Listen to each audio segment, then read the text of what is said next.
नमस्ते। प्रणाम सबको। हम लोगों के देश के अंदर कुछ कुछ प्रदेशों में अभी हाल ही 1-2 महीने के अंदर विधानसभा के चुनाव होने जा रहे हैं। इनमें से हमारा ही सामने नियरेस्ट स्टेट झारखंड में भी चुनाव होने जा रहे हैं। तो अभी इसी बीच चारों ओर से हम लोगों को बहुत सारे न्यूज़, चाहे वो मीडिया के माध्यम से हो, चाहे वो हर एक लोगों के माध्यम से हो, हम लोगों को सुनने को मिल रहा है। वो चुनावी प्रचार हो, इलेक्शंस के बारे में हो, कौन लड़ रहा है, कौन कितना काम किया है अपने अपने क्षेत्रों के अंदर, इन सब चीज़ों के बारे में, मतलब इन सब चीज़ों के बारे में हम लोग लगातार चर्चा सुनने को मिल रहा है। तो इसको छोड़ के भी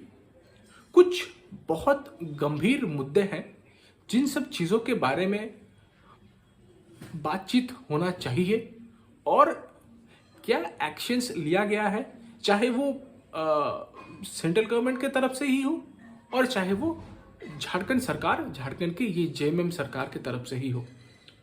ये विषय एक्चुअली है इलीगल इमिग्रेंट्स, यानी कि जो बाहरी देशों से बिना कुछ वैलिड लीगल डॉक्यूमेंट्स के हमारे देश के अंदर प्रवेश कर रहे हैं और जगह जगहों में अपना डेरा बना के, अपना जगह बना के वो लोग आराम से सालों साल यहाँ पे रह रहे हैं। और कहीं ना कहीं से उन लोगों को पॉलिटिकल कुछ पार्टीज, कुछ एनजीओज सपोर्ट कर रहे हैं। तो ये विषय कितना गंभीर है और आने वाले दिनों में क्या इफेक्ट पड़ सकता है इन सब चीज़ों से, इस वीडियो में हम लोग उसी विषय के बारे में बातचीत करेंगे। आशा करते हैं आप लोग भी इस विषय को अपने बुद्धिमत्ता से समझने का प्रयास करेंगे और खुद से चीज़ों का विचार विमर्श करेंगे, क्योंकि मेरे को ये लगता है एक वोटर होने के नाते जब मैं एक चुनाव में जब मैं वोट डालने जाता हूँ तो वहाँ पे कुछ कुछ चीज़ें हैं जो अपने को भी समझना पड़ता है कि हाँ, कौन सरकार कितना काम कर रहा है, कौन कितना नहीं कर रहा है, किसका क्या प्लान है, किसका भविष्य में क्या हो सकता है, नहीं हो सकता है। तो हम लोगों को भी जानना बहुत ज़रूरी है। आशा करते हैं आप लोग भी चीज़ को समझने का कोशिश करेंगे। तो इसी बीच मेरे नज़र में कुछ न्यूज़ आर्टिकल्स आया और हाल ही फिलहाल में लिखा गया है। ये आर्टिकल लिखा गया है मिस्टर पंकज सिंह के द्वारा, जो कि सुप्रीम कोर्ट के एक एडवोकेट हैं, और उन्होंने इस आर्टिकल में जितने भी सारे पॉइंट्स मेंशन किए हैं वो बहुत ही तात्पर्यपूर्ण है। और मैंने भी ये आर्टिकल जब पढ़ा, वो पढ़ के मेरे को बहुत ही आश्चर्य हुआ मैं कि किस प्रकार से झारखंड के जेएमएम सरकार इस चीज़ को साइड करने का कोशिश कर रहे हैं, इस चीज़ को इग्नोर कर रहे हैं एक्चुअली, जबकि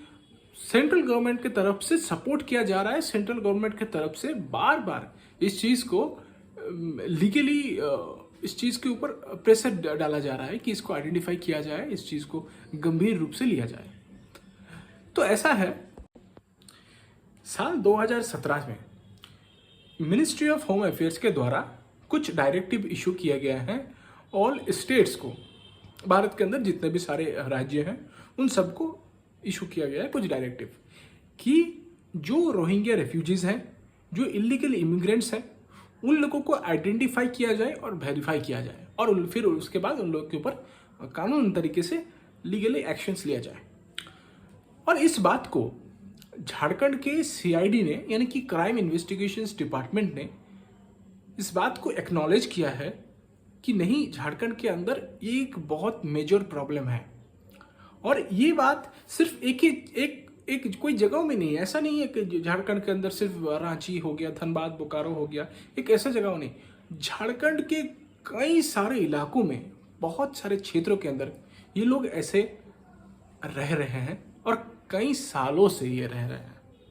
पर इन लोगों के ऊपर अभी तक झारखंड जेएमएम सरकार कोई भी एक्शंस नहीं लिए हैं,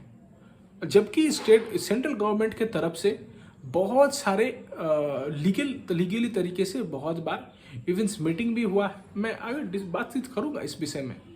पर इसके गवर्नमेंट की तरफ से कोई भी एक्शन नहीं लिया गया। इसी बात के रिस्पॉन्स में साल 2022 को एक PIL फाइल किया गया एक व्यक्ति दानियल दनिश के द्वारा झारखंड हाईकोर्ट में। उनका ये पिटीशन में ये कहना है, उनका डिमांड ये था कि झारखंड गवर्नमेंट को यानी कि JMM सरकार को मिनिस्ट्री ऑफ होम अफेयर्स के द्वारा साल 2017 में जो डायरेक्टिव इशू किए गए हैं उन सब के साथ कोऑपरेट करने के लिए और चीज़ों को यानी कि जो इलीगल इमिग्रेंट्स हैं, रोहिंग्या रिफ्यूजीज हैं, उन लोगों को आइडेंटिफाई करके लीगल एक्शंस लेने के लिए, क्योंकि ये एक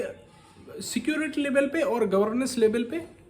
चाहे वो स्टेट के लिए हो और सेंटर के लिए ही हो, ये एक रिस्क पैदा करता है क्योंकि ये नेशनल थ्रेट है एक्चुअली इस बात के ऊपर। उसके बाद एक कंप्लायंस एफिडेविट फाइल किया गया ब्यूरो ऑफ इमिग्रेशन के असिस्टेंट डायरेक्टर मिस्टर केशव विश्वास के द्वारा। उनका ये कहना है कि स्टेट गवर्नमेंट यानी कि झारखंड की JMM सरकार संपूर्ण रूप से असफल रहा है सेंटर गवर्नमेंट के जो डायरेक्टिव इशू किए गए थे ये रोहिंग्या रिफ्यूजीज और इलीगल इमिग्रेंट्स को आइडेंटिफाई एंड वेरीफाई करने के लिए उस चीज़ के मामले में। और उन्होंने ये भी कहा कि यहाँ पे जो आपका यूनियन सेक्रेटरी के साथ झारखंड स्टेट की चीफ सेक्रेटरी के साथ बहुत बार काफ़ी वक्त मीटिंग हुआ और उस मीटिंग में कई बार इस विषय के बारे में कहा गया कि एक फैक्ट फाइंडिंग कमेटी बनाया जाए जिस कमेटी में वो यूनियन गवर्नमेंट के भी लोग रहेंगे और मेंबर्स रहेंगे और स्टेट गवर्नमेंट्स के भी मेंबर्स रहेंगे। तो दोनों मिल के इस पूरे विषय को इन्वेस्टिगेट करेंगे, क्या है क्या एक्चुअली नहीं है, क्या सिचुएशन है, उस सिचुएशन के ऊपर क्या एक्शन लेने से वो कंट्रोल में आएगा, इस सब चीज़ों के बारे में। पर इसी विषय में इस चीज़ में झारखंड सरकार के तरफ से कोई रिस्पॉन्स नहीं मिला और उन लोग की तरफ से ये कहा गया कि अभी झारखंड सरकार इस चीज़ों के पक्ष में नहीं है और इस चीज़ को उतना इम्पोर्टेंट नहीं समझता है। और तो ये मैटर इतना गंभीर है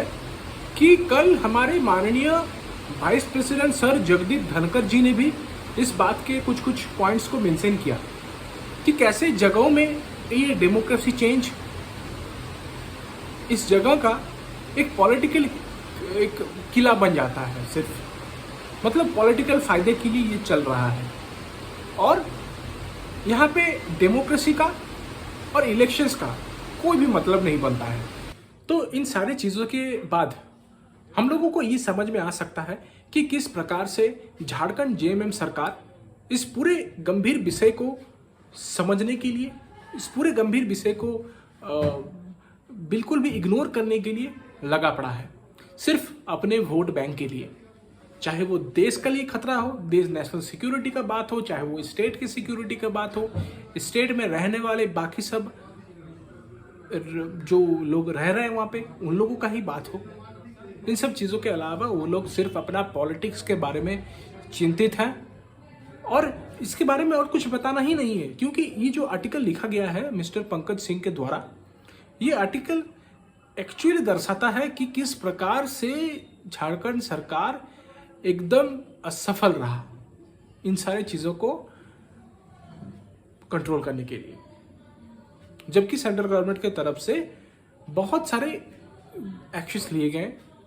लीगली बहुत सारे प्रोसीड किया गया इस चीज़ को, पर उन लोगों की तरफ से कोई भी रिस्पॉन्स, ढंग का रिस्पॉन्स नहीं मिला, ढंग का सपोर्ट नहीं मिला। तो कृपया करके मैं झारखंड में जो लोग वोट देने जाएंगे इलेक्शंस के दौरान, वोटिंग के टाइम के दौरान, कृपया करके इन सारी चीज़ों को अपना दिमाग में रख कर फिर वोट डालें। क्योंकि जो भी बात है लास्ट तक सब बात है अपना सिक्योरिटी, अपना देश का सिक्योरिटी, किसी पार्टी का, किसी इंडिविजुअल व्यक्ति का अपना वोट बैंक के लिए हम लोग अपने देश को खतरे में नहीं डालेंगे और कभी भी ये नहीं चाहेंगे कि ऐसा किसी के साथ भी गलत हो। तो अगर आप लोगों को भी लगे कि ये व्यक्ति बाहर से आया है, ये व्यक्ति कहीं बाहर का है, तो कृपया करके कंप्लेन करें अपने जहां तक आप कर सकते हैं उस चीज को आगे लेके जाएं और